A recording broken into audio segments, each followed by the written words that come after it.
Saudari-saudara dalam Tuhan Yesus Kristus, ibu, bapak, kaum muda, anak-anak yang Tuhan Yesus kasihi, mari sebelum kita bersama-sama merenungkan sabda Allah dalam ibadah keluarga kita di hari ini, hari Rabu tanggal 5 Agustus 2020, kembali kita bersatu di dalam doa untuk mohon bimbingan Roh Kudus. Mari kita berdoa. Kami mengucap syukur, ya Allah Tritunggal, karena kembali Engkau himpunkan kami sebagai keluarga, sebagai suami, istri, dan anak-anak, bahkan anggota rumah tangga dan keluarga kami di sekitar sabda-Mu. Kami kembali akan merenungkannya. Karuniakanlah bagi kami Roh Kudus yang memberikan kepada kami peneguhan untuk mengerti dan memaknai firman ini dalam warna keseharian kami dan melakukannya dengan penuh sukacita sebagai anak-anak-Mu yang setia. Bersabdalah bagi kami, ya Allah Tritunggal, kami anak-anak-Mu mendengarkannya dan melakukannya. Amin. Marilah bersama-sama kita membuka Alkitab kita menurut kitab Ulangan, pasalnya yang ke-10, ayatnya yang ke-20 hingga ayatnya yang ke-22. Kitab Ulangan, pasalnya yang ke-10, ayatnya yang ke-20 hingga ayatnya yang ke-22. Demikianlah kutipan menurut kitab ini. Engkau harus takut akan Tuhan Allahmu. Kepadanya haruslah engkau beribadah dan berpaut, dan demi namanya haruslah engkau bersumpah. Dialah pokok puji-pujianmu, dan dialah Allah yang telah melakukan di antaramu perbuatan-perbuatan yang besar dan dahsyat, yang telah kau lihat dengan matamu sendiri. Dengan 70 orang nenek moyangmu pergi ke Mesir, tetapi sekarang ini Tuhan Allahmu telah membuat engkau banyak seperti bintang-bintang di langit. Demikianlah pembacaan kita menurut Ulangan pasal 10 hingga 20, ayatnya yang ke-20 hingga ke-22. Dimuliakan nama Tuhan Yesus, haleluya. Saudara-saudara, ibu bapak, kaum muda, anak-anak yang Tuhan kasihi, kita tahu bahwa apa yang baru saja kita baca adalah bagian dari homili atau wejangan, sebuah bentuk pidato perpisahan antara Musa dengan umat Allah yang sementara mempersiapkan diri akan memasuki Kanaan. Jadi sebelum kendali kepemimpinan itu diserahkan kepada Yosua, bahkan kemudian 2 loh batu itu dipahat kembali, dibentuk kembali, karena kita masih ingat loh batu yang pertama telah hancur, lalu kemudian diperbaiki kembali menjadi sebuah prasasti lagi kembali, dan semua bentuk nasihat yang kemudian Musa sampaikan kepada umat, dan di dalamnya menjadi sebuah nasihat kehidupan. Kalau kita ingat janji Allah kepada leluhur Israel, bahwa berkat-berkat itu selalu nampak kepada tanah dan keturunan. Dan janji yang kemudian dipegang oleh Israel sepanjang sejarah mereka, kini mau digambarkan tergenapi. Mereka akan mewarisi tanah perjanjian itu dengan kemudian memasuki Kanaan, termasuk bahwa keturunan yang kemudian di dalamnya berawal dari 70 orang yang menjadi migran dan secara khusus berhijrah di Mesir, dan sekarang mereka telah berlipat-lipat sebagai umat Israel. Apa yang mereka alami menjadi semacam dokumen hidup tentang kebaikan Allah yang secara khusus sungguh-sungguh dialami sebagai umat dalam sejarah, keturunan, dan tanah. Dan mereka menerima itu akan kehidupan seiring dengan janji yang diberikan kepada mereka. Dan pidato Musa, homili, wejangan, petuah dan nasihat perpisahan ini Secara khusus dalam pembacaan kita menarik, Musa menghendaki supaya Allah menjadi pokok puji-pujian dalam kehidupan mereka sebagai umat. Allah menjadi pokok ibadah. Allah menjadi dasar dan referensi utama dalam liturgi ritual mereka, tapi juga liturgi kehidupan mereka. Secara mendasar, Allah menjadi tumpuan hidup. Dipakailah gambaran pokok puji-pujianmu. Di dalam semangat takut dan taat kepada Allah, sebagai bagian dari umat yang di dalamnya terus-menerus mengalami pemeliharaan. Dan apa yang dialami secara khusus nasihat di mana seakan-akan Musa secara kilas balik mereview tentang bagaimana perjalanan 40 tahun di padang gurun yang dialami oleh umat, dan kemudian kasih setia Tuhan yang sungguh-sungguh dirasakan itu. Kini umat diminta untuk secara khusus membangun sebuah komitmen kuat agar tetap setia kepada Allah. Allah yang dilukiskan, yang kemudian digambarkan bahwa dialah menjadi pokok puji-pujianmu. Dialah Allah yang kemudian telah melakukan di antaramu perbuatan-perbuatan besar dan dahsyat yang telah mereka lihat sendiri dengan mata telanjang. Dan pengalaman rohani, pengalaman iman bersama-sama dengan Allah sekaligus menjadi pengalaman lahiriah bahwa Allah sungguh-sungguh dialami dalam rentang dan pengalaman keseharian hidup. Secara sederhana, mereka telah belajar seumur hidup, lifelong learning, untuk kehadiran Allah yang tiada pernah bertepi, cintanya itu terus-menerus dialami oleh umat. Di masa-masa sulit ini, ada pertanyaan bagi kita semua, meminjam istilah di dalam bahasa Latin, quid mihi accendum. Itu berarti apa yang mesti aku lakukan. Mungkin pengalaman yang paling jujur dan jawaban atas pertanyaan itu adalah sionon. Tidak tahu apa yang harus kita lakukan di masa-masa ketika sama seperti khotbah yang lalu, kita sementara meneroka dan memasuki terra incognita atau tanah yang tidak dikenal itu, bahkan insecure land itu, tanah yang tak aman itu. Tapi kini berubah menjadi tanah kehidupan, berubah menjadi pengharapan, sama seperti tentang tanah dan keturunan yang dijanjikan sebagai tanah dan keturunan yang diberkati kepada leluhur Israel dan sebagai umat kini mereka alami. Maka mereka mengalami itu dengan sebuah kepastian tentang kendali tangan pengasihan Tuhan yang membawa mereka meneroka memasuki, sehingga tidak lagi memasuki tanah yang tak dikenal, tapi tentang tanah kehidupan, tanah pengharapan, tanah kebaikan, di mana Allah hadir, sungguh-sungguh hadir dalam pengalaman kehidupan mereka. Quid mihi accendum. Mungkin itu juga pertanyaan kita sebagai keluarga lepas keluarga di masa-masa ini. Sebuah pertanyaan tentang apa yang mesti harus kita lakukan. Percayalah, yakinlah, teguhkanlah. Allah menjadi pokok puji-pujian kita. Dan karenanya Allah lah yang kemudian akan memegang kendali kehidupan kita. Sehingga di tengah-tengah ketidaktahuan jawaban apa yang harus kita berikan, moga masih ada percaya bahwa apa yang mesti harus kita lakukan adalah bahwa kita melakukan segala sesuatu yang ada kalanya kita tak tahu itu bersama-sama dengan Allah yang menjadi pokok puji-pujian kita. Allah yang telah melakukan di antara kita perbuatan-perbuatan besar dan dahsyat, sehingga dengan mata telanjang kita melihat kebaikan-kebaikan itu.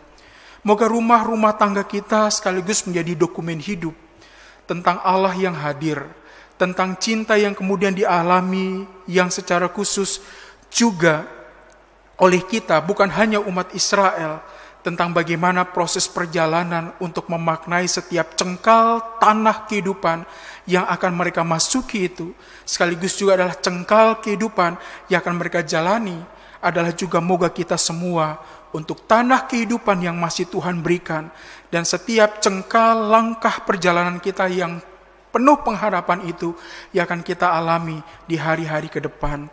Tetaplah bertahan dengan apapun yang sementara kita alami.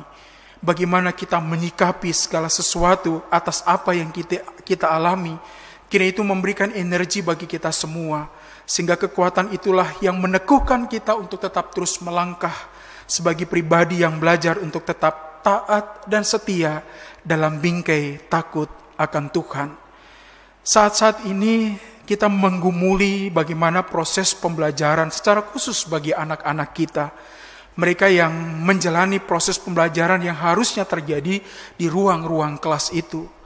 Tapi kemudian menjadi sebuah persoalan ketika sebagai orang tua, sebagai ayah dan ibu, di rumah-rumah ketika proses pembelajaran itu harus kita lakukan di rumah. Kita merangkap, juga akhirnya menjadi para pendidik. Bagaikan bapak ibu guru yang ternyata bukan hal yang mudah ketika kita harus mendampingi putra-putri kita itu.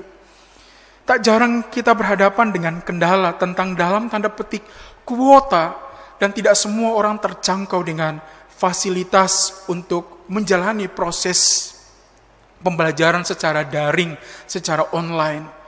Tiada jarang kita temui beragam macam keluhan. Bahkan dalam kondisi-kondisi tertentu harus ada effort, harus ada daya lebih yang harus dibuat sehingga proses pembelajaran itu bersentuhan dengan anak-anak kita. Moga di tengah-tengah keterbatasan itu yang masih harus tetap kita tanamkan bagi anak-anak kita, bahwa mereka harus belajar takut akan Tuhan dengan belajar taat dan setia, dengan tekun belajar. Tak jarang memang ironis, saat-saat ketika mereka harus belajar yang terjadi adalah mereka kring-kring goes-goes, secara sederhana berkeliling kota dengan bersepeda. Apalagi bagi yang ada di sekitaran Ebenezer, GPIB, sudah pasti di Jakarta. Untuk saat-saat yang seharusnya masa-masa ketika orang berasumsi bahwa mereka pasti akan sekolah dan belajar di rumah, tapi yang ternyata kring-kring goes-goes. Dalam hati kecil saya, sudah pasti tidak ada inisiatif dari orang tua yang mungkin akan selalu mengingatkan mereka untuk membuka buku. Mungkin dengan alasan, untuk apa membuka buku? Sementara proses pembelajaran itu pun kita tidak tahu apa yang harus dipelajari hari ini. Tapi moga itu jauh dari keluarga-keluarga Kristiani, yang akan tetap terus dengan penuh semangat akan merangkul anak-anak kita yang adalah masa depan bangsa dan negara dan serta masa depan gereja ini, untuk dengan tekun dan dalam sikap takut akan Tuhan menjalani proses kewajiban mereka untuk belajar. Dan mari sebagai orang tua, dampingilah anak-anak kita ini. Dan moga masa-masa sekolah di rumah bukanlah masa-masa kepada mereka untuk berkeliaran, tapi lebih daripada itu untuk tetap bersama-sama dengan orang tua di rumah dan melakukan tugas tanggung jawab belajar dengan baik. Saya yakin mungkin hal ini tidak perlu disampaikan kepada mereka yang adalah mahasiswa dan mahasiswi, yang dalam konteks tertentu masih juga kuliah di rumah. Biarlah masa-masa dan tugas tanggung jawab itu adalah sama seperti spiritualitas umat Allah yang akan tetap takut akan Tuhan, taat dan setia menjadikan Allah sebagai pokok puji-pujian. Dan untuk sederhananya, dalam beragam snapshot yang mungkin bisa kita buat dalam keseharian kita, ya tanggung jawab untuk masa depan dengan menuntut ilmu dengan baik, secara khusus sebagai anak-anak dan kaum muda dalam rangka mempersiapkan masa depan. Terus-menerus mencari hal yang lebih besar dan mulia untuk bertambah besarnya kemuliaan Allah. Ad maiorem Deo gloriam, soli Deo gloria. Jadilah anak-anak Tuhan yang takut akan Tuhan, belajar meneroka hidup sebagai tanah kehidupan dan tanah pengharapan di mana tiap cengkalnya harus diperjuangkan dengan effort dan daya yang pasti tidak mudah. Tapi ketika kita menjadikan Allah sebagai pokok puji-pujian kita, kita akan memperoleh kekuatan sama seperti sebuah persiapan besar yang dilakukan oleh umat Israel ini ketika mereka memasuki tanah perjanjian, tanah pengharapan, dan tanah kehidupan itu. Moga Tuhan menjadikan kita sebagai keluarga-keluarga yang di dalamnya adalah umat-umat pesiarah yang kecil ini, yang akan siap menjalani hari esok dalam pesiaran kita, tetapi dalam sebuah keyakinan Tuhan menuntun kita kepada tanah perjanjian, tanah pengharapan, tanah kehidupan yang akan kita warisi karena ketaatan dan kesetiaan kita hanya kepada Tuhan. Terpujilah Tuhan Yesus Kristus dalam cinta Bapa dan dalam kuat kuasa Roh Kudus-Nya yang akan terus-menerus memberikan kepada kita kekuatan sehingga kita punya penguatan untuk menguatkan keluarga kita untuk tetap terus kuat dan melangkah sebagai keluarga-keluarga yang siap juga untuk tetap kuat dan bertahan. Amin. Mari kita bersatu di dalam doa, kita berdoa. Kami mau belajar mensiarahi akan hari-hari hidup kami dengan beragam persoalan dan pergumulan yang tidak mudah. Tapi moga dalam cinta-Mu ya Allah, Engkau akan menjadi pokok puji-pujian kami. Allah yang telah melakukan beragam perkara besar dalam kehidupan kami lewat hari-hari hidup kami. Bantulah kami menjadi pribadi pembelajar seumur hidup, terlebih seperti ketika kami hadir sebagai keluarga lepas keluarga dalam kehidupan kami. Dan moga di dalam pesiaran itu, kami akan tetap terus melihat semua kebaikan yang Tuhan beri, yang kemudian di dalamnya kami alami sebagai umat yang dicintai. Kuatkanlah kami ya Tuhan Yesus, sama seperti sebuah bentuk persiapan bahwa umat Israel, mereka telah mewarisi akan tanah dan keturunan seperti yang dijanjikan itu, menjadi bangsa yang besar, menjadi yang mewarisi tanah pengharapan dan tanah perjanjian itu, yang berawal dalam 70 orang, tapi kemudian berubah menjadi begitu banyak berlimpah-limpah sebagai generasi yang kemudian mewarisi negeri perjanjian itu.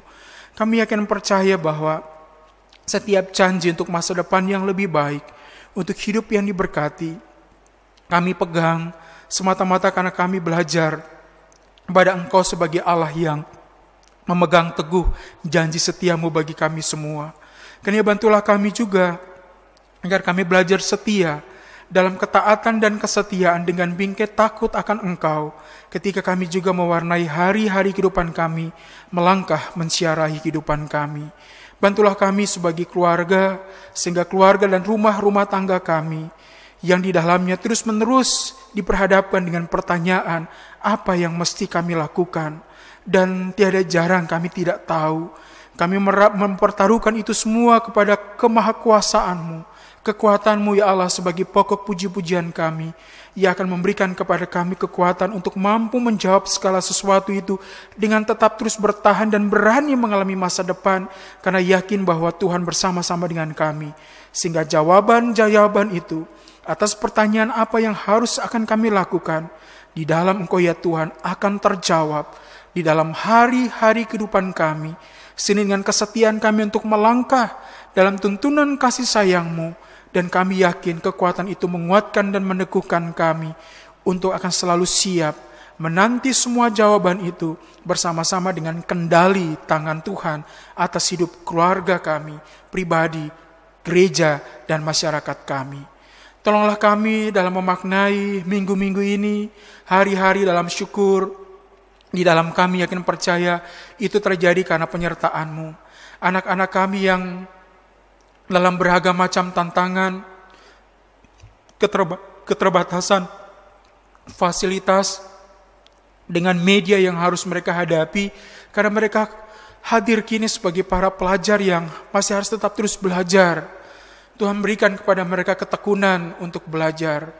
Jagalah mereka dengan kesehatan yang baik, terlebih sebagai orang tua kami tetap terus menjadi yang menginisiasi, yang memberikan semangat, yang memotivasi, yang mendampingi agar mereka tetap terus setia belajar. Kami tidak hanya mengeluh tentang beragam keterbatasan itu, tapi tetap dalam semangat kami mendampingi agar anak-anak kami paling tidak punya semangat untuk tanggung jawab mereka belajar. Karena hari-hari ya Tuhan Yesus, ketika mereka tidak bersentuhan dengan proses pembelajaran di ruang kelas, membuat mereka kacau balau dan tiada jarang tidak fokus, membuat mereka berhadapan dengan beragam macam pilihan dan dengan mudah kehilangan fokus untuk belajar, tapi mengisi hari-hari belajar bagaikan mengisi hari-hari liburan. Karena tolonglah ya Tuhan Yesus, moga keluarga-keluarga kami boleh mendampingi anak-anak kami ini dengan tetap terus mendampingi mereka dan memberikan kepada mereka proses pendisiplinan agar tetap menjalani hari-hari belajar dengan baik di rumah-rumah kami. Yang kami yakin itu adalah kesempatan untuk Tuhan beri, Tuhan karuniakan, sehingga mereka mewarisi masa depan karena menjadi anak-anak yang taat dan setia dan takut akan Engkau di dalam pendampingan kami. Kami bekerja, kami melakukan tugas dan tanggung jawab kami, lindungi kami, berkati kami dengan kesehatan yang baik, sehingga apa yang kami lakukan dengan setiap rezeki yang kemudian kami peroleh menjadi berkat bagi rumah tangga dan keluarga kami. Anak-anak kami yang muda belia, yang mempersiapkan diri untuk menggeluti beragam macam dunia pekerjaan, mencari pekerjaan atau bahkan mencipta pekerjaan, Tuhan berkati dengan kesetiaan, ketekunan, untuk yakin dan percaya bahwa Tuhan masih memberikan masa depan, sehingga mereka tetap ulet, tidak patah arang, tidak kehilangan pengharapan, tapi yakin bahwa Tuhan akan memberikan kekuatan untuk sebuah masa depan yang baik yang akan dihadapi, sehingga dengan penuh syukur mereka tetap terus berusaha dan tekun menjalani hari-hari kehidupan untuk mewarisi semua pekerjaan yang kami yakin Tuhan sediakan indah pada masanya. Berkati kami sebagai suami istri dalam kebersamaan dengan kehidupan rumah tangga kami, yang dalam kondisi sakit Engkau pulihkan, rahmati dengan kekuatan yang baru, yang berduka cita, yang kehilangan pengharapan, yang tawar hati, yang patah arang, pulihkan, kuatkan, teguhkan, dan hiburkanlah kembali, sehingga hanya di dalam Engkau ya Tuhan Yesus, kami kembali mengalami kekuatan yang daripadamu, untuk yakin dan percaya bahwa hanyalah Engkaulah satu-satunya pokok puji-pujian kami, yang akan kami alami dalam kehidupan kami, sehingga di dalamnya akan ada pemulihan, kesembuhan, pengharapan, ketekunan, kesetiaan, untuk kembali menjalani hari-hari kehidupan kami. Berkatilah kehidupan kami sebagai jemaat, rahmatilah kami sebagai orang percaya yang yakin percaya bahwa dalam kami melakukan persekutuan pelayanan kesaksian dengan semua ragam keterbatasan yang ada, kami mau tetap belajar setia untuk mau melayanimu, apapun itu, sekalipun dalam bentuk-bentuk pelayanan yang kecil. Tapi kami yakin nama Tuhan dimuliakan dengan setiap bentuk pelayanan yang mau gereja buat, termasuk kami di tengah-tengah jemaat Ebenezer DKI Jakarta. Dan berkatilah kami semua presbiter, unit misioner, dan segenap warga jemaat, untuk dengan tetap terus tekun setia, melakukan ibadah-ibadah kami, melakukan semua ragam kebaikan dan pelayanan, sehingga apapun yang boleh kami lakukan memuliakan Tuhan. Sebagai jemaat yang bersyukur, Tuhan selalu memelihara kami. Dan kiranya nama Tuhan dimuliakan lewat semua pelayanan yang mau kami lakukan hari lepas hari. Berkatilah bangsa dan negara kami, rahmatilah dengan hikmat dan yang daripadamu, pemimpin-pemimpin kami dikuatkan dan diteguhkan untuk menghadapi krisis ini bersama-sama dengan kami semua sebagai anak bangsa. Sehingga di dalam Engkau ya Tuhan, pada masa dan waktunya, kami dikuatkan dan diteguhkan untuk mewarisi semua babak baru pemberian-Mu sebagai anak-anak bangsa yang yakin percaya bahwa Tuhan telah menganugerahkan negeri ini sebagai tanah perjanjian yang Engkau nyatakan bagi kami semua, yang kami syukuri, kami warisi, telah kami masuki, kami jelajahi, bahkan menjadi tanah tumpah darah kami. Kami akan cintai itu. Kami bangun negeri ini dalam kesetiaan sebagai anak bangsa yang bangga memiliki negara kesatuan Republik Indonesia, di mana kami hadir sebagai warga negara. Berkatilah kami semua, sehingga dalam kesatuan sebagai yang memimpin atau yang dipimpin, kami yakin tentang kepemimpinan Tuhan. Lewat kepemimpinan pemimpin-pemimpin kami, Tuhan akan membawa negeri ini berkesejahteraan di dalam cinta-Mu. Bahkan seiring dengan syukur kami menyongsong 75 tahun perjalanan negeri ini memaknai kemerdekaannya. Ampunilah akan dosa dan salah kami, jadilah seturut dengan maksud dan kehendak-Mu, di dalam nama Tuhan Yesus yang telah mengajar kami berdoa. Bapa kami yang di surga, dikuduskanlah nama-Mu, datanglah kerajaan-Mu, jadilah kehendak-Mu di bumi seperti di surga. Berilah kami pada hari ini makanan kami yang secukupnya, Dan ampunilah kami akan kesalahan kami, seperti kami juga mengampuni orang yang bersalah kepada kami. Dan janganlah membawa kami ke dalam pencobaan, tapi lepaskanlah kami dari yang jahat, karena Engkau yang punya kerajaan, dan kuasa, dan kemuliaan sampai selama-lamanya. Amin. Ibu bapa, saudari-saudara, kaum muda dan anak-anak yang Tuhan kasihi, marilah kita tetap terus menjadikan hidup sebagai dokumen hidup yang memberikan proses pembelajaran seumur hidup bagi kita semua. Yakin dan percayalah bahwa tangan pengasihan Tuhan akan menuntun kita untuk hari esok yang lebih baik. Jadikanlah Allah pokok puji-pujian kita, Allah yang telah melakukan perkara-perkara besar di dalam kehidupan kita semua. Kita berjumpa dalam kasih karunia Tuhan, dalam ibadah keluarga di hari Rabu yang akan datang. Tuhan memberkati kita semua. Amin.